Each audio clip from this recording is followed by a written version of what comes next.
ஒரு நாள் அமெரிக்கால இளநீ குடிக்கிறதுக்காக காரை எடுத்துக்கிட்டு இளநீ கடைய தேடி போயிட்டு இருந்தேன்னா, அட உண்மையாதான் சப்ஸ்கிரைபர்ஸ் நம்புங்க, இந்தியன் கிராசரி ஸ்டோருக்கு தான் போனேன். எம்மா மறுபடியும் உருட்டுற பத்தியா, கிராசரி ஸ்டோர்ல உனக்கு இளநியா அப்படின்னு நீங்க நினைக்கிறது எனக்கு கேக்குது. அட உண்மையாதான் சப்ஸ்கிரைபர்ஸ் நம்புங்க, இங்க பாருங்க, உருண்டையா மஞ்ச கலர்ல ஒரு பைப்பை போட்டு கூட ஸ்ட்ராவும் வச்சு வச்சிருக்காங்கல்ல, இதுதான் இளநீ.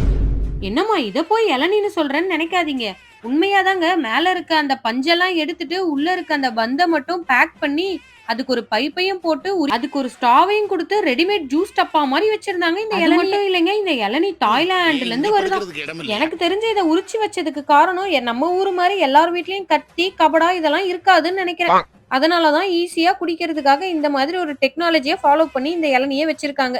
உங்களுக்கு அறிவோ தாய்லாந்துல இருந்து வந்துச்சு இல்லைங்க இந்த இளநீ. இதோட பிரைஸ் வந்து $4, அதாவது இந்திய மதிப்புப்படி ஒரு 335 ரூபாய் வரும். நம்ம ஊர்ல இப்ப இளநீ என்ன விலைன்னு கமெண்ட்ல சொல்லுங்க.